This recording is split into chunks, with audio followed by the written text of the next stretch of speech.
Mr. Jones owned a cotton plantation and many slaves. One day he was talking to the owner of the plantation next to his, and Mr. Jones was lamenting the fact that times were tough. He was having to work his slaves harder than ever, and was having trouble with some of them being disobedient or trying to run away. The other plantation owner said he knew someone who could help. Day 1. One day Mr. Jones called his slaves together so a man named Mr. Smith could talk to them. Before beginning, Mr. Smith whispered to Mr. Jones, "Whatever I say, do not contradict me or interfere, and I promise you your slave troubles will end." "My name is Mr. Smith," he said to the slaves, "and this may be the happiest day of your lives. From today forward, you will no longer be slaves, but free men." Mr. Jones was so shocked he started to step forward, but Mr. Smith gestured for him to remain silent. He did, only because the other plantation owner had spoken so highly of Mr. Smith's skills. "You are no longer the property of Mr. Jones," Mr. Smith continued. "You are free. No more would you be forced to labor for the benefit of Mr. Jones. Now you can work for yourselves." Now the slaves were all murmuring and looking at each other. Many were smiling, many were looking puzzled. "In fact, you are now free to leave the plantation whenever you want," Mr. Smith said. "However, since we are surrounded by other plantations, if you leave, some other plantation owner will likely claim you as his own the moment you set foot on his property. So I urge you not to risk your newfound freedom by doing something so foolish. Instead, I suggest that you stay here, no longer as slaves, but as willing participants and part owners of this plantation. Yes, this is now your plantation." Mr. Jones bit his tongue to keep from objecting. "For now, we might as well leave Mr. Jones in charge," said Mr. Smith, "since he is the only one with any experience at running a plantation, which is quite a complicated thing to manage. But he will no longer be your master, but just another worker on the plantation. In fact, he will now be using his organizational and management skills to serve you. Whatever problems you may have had with him before, you are now all equals, and you need each other to make this work. If we all cooperate and work together, we can all reap the benefits together. In honor of this happy occasion, I present you this new symbol of togetherness and cooperation, this flag, which shall be the emblem of the new, free Jones Plantation." He held up the new flag, but most of those listening were still too amazed to respond. "And this shall be our motto," Mr. Smith announced. "We work together as free men for our mutual benefit, pledging our allegiance to the Jones Plantation, which stands for prosperity, liberty, and justice for all. To celebrate, everyone has the rest of the day off. Enjoy your freedom, do as you please, and be back here tomorrow morning, bright and early, so that we may begin work on this great and noble new endeavor as equal free men." Finally convinced that Mr. Smith was serious, the former slaves applauded and cheered. Day 2.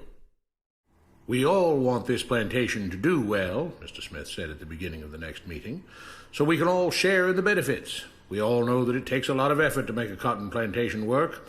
Just because you're all free doesn't mean you can stop working.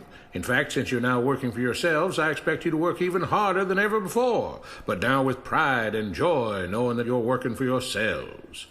Of course, there still have to be rules. If everyone just does whatever he wants, the plantation won't produce anything. This experiment will fail, and we'll all starve.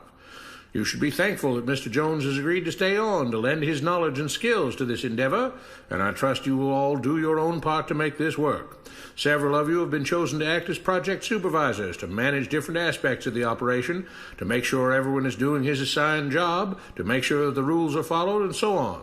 The rest of you may head out to the fields to start your first day of work as free men." Day 3. The next morning, Mr. Smith had a grim expression on his face as the daily meeting began. "I have an unpleasant duty to do today," he said. "Yesterday, Charles was caught keeping some of the cotton he picked, presumably to sell for his own personal profit. That is against the rules. That is stealing. For that, Charles must be punished." 2 men tied Charles to the whipping post. "I take no joy in this," Mr. Smith continued, "but you must understand, if we do not maintain order, if we do not have rules that we all abide by, then the plantation will fail, and we will all suffer." The whip cracked against Charles' back. "But if we all pitch in for the common good, then we can all prosper. Being free doesn't mean you should be selfish and greedy. We must each do our assigned duties and obey the rules, and then we can all benefit, and each of you will receive your appropriate share of the profits." A young man named Samuel stepped forward. "But if you and Mr. Jones decide the rules and whip us if we disobey, how is that any different from what we had before?" "How can you say that?" Mr. Smith asked. "I'm shocked. You were a slave before, and now you're free. Things still need to be managed and organized by those best qualified to do so. Do you know how to run a plantation, Samuel?" "Well, no," he answered.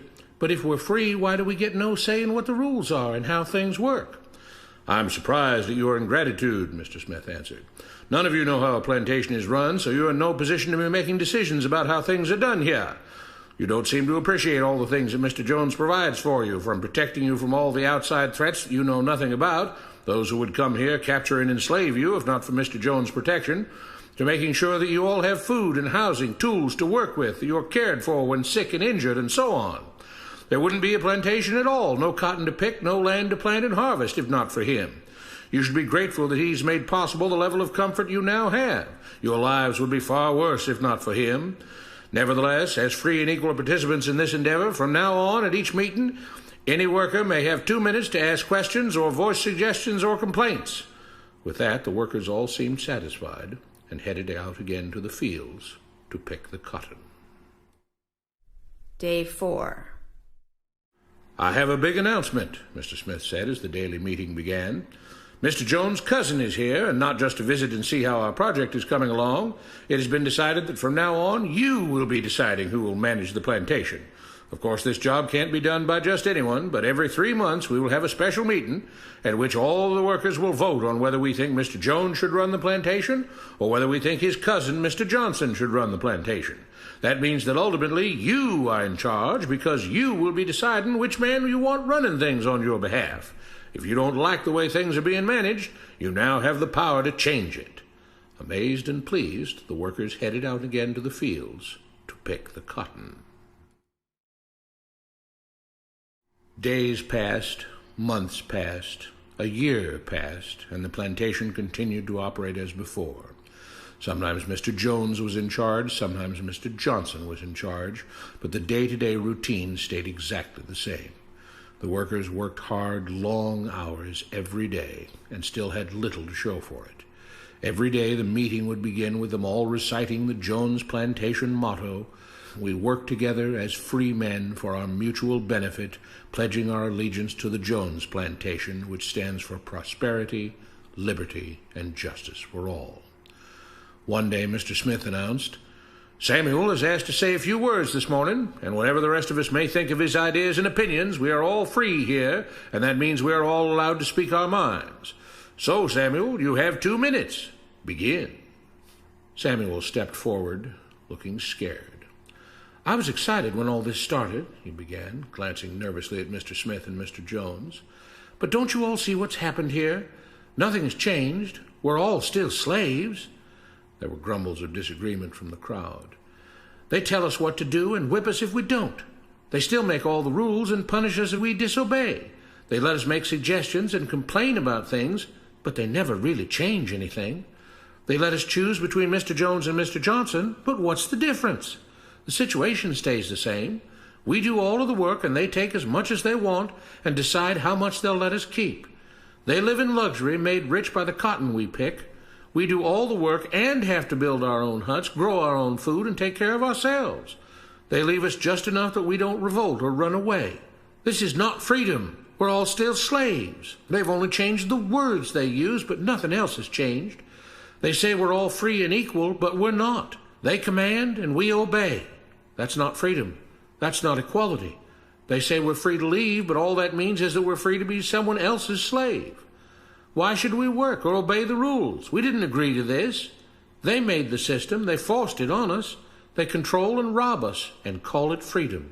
They've deceived you into thinking that being able to choose which slave master you'll work for is the same as being free. It's not. Open your eyes. If you keep what you produce, they call it stealing. When they take what you produce, they call it sharing and fair distribution. Can't you see that this is all? Your time is up, Samuel, Mr. Smith announced calmly. At his gesture, 2 supervisors grabbed Samuel by the arms and led him to the whipping post. "I'm sorry, Samuel, but you've broken the rules. There are rules against encouraging others not to work and encouraging others to break the rules. You're only hurting all of us with your discontentment and your complaining and your disobedience." The whip fell and Samuel let out a grunt. "Without rules, without order, all would be lost. Without law, there would be chaos. We can't just behave as wild animals, each doing whatever he pleases. We must all follow the plan and all do our duty for the betterment of everyone, and those who do not must be punished." The whip fell again, and blood flowed freely from Samuel's back. "Samuel, it is you who are stealing from the others. When you don't do your assigned work, you are making more work for others. When you disobey the rules, it is you who are endangering the future of everyone else here. You are the thief. You are the criminal. You are the one trying to destroy the arrangement that keeps us all safe and prosperous." At every lash of the whip, the other workers cheered louder and louder, some yelling curses at Samuel. "Being spoiled and selfish, you complain about everything, talking as if you're oppressed. But you are the one ruining things. You are the one keeping us from being all we could be. It is your greed and your rebelliousness that is hurting all of us. They all play by the rules," Mr. Smith said, gesturing at the others. "What makes you think that you don't have to? You think you're above the law?" There were loud yells of agreement as the whip fell again. "We must maintain order," Mr. Smith proclaimed, "to make this plantation great, to make it so that we can all be happy and prosperous. To have the society we want, there have to be rules. We all have to contribute our fair share to this great endeavor, and we cannot tolerate actions and attitudes that seek to undermine the amazing things that together as free men we have achieved and will continue to achieve." Mr. Jones was smiling as he gave Mr. Smith a pat on the back. The crowd was cheering so loudly that none of them had noticed that Samuel had died. What you have been taught about government and politics is no more accurate or reasonable than what Mr. Smith taught the slaves. If you're ready to look through the veil of rhetoric and propaganda to see the reality beneath, get a copy of The Most Dangerous Superstition. It will change the way you see the world.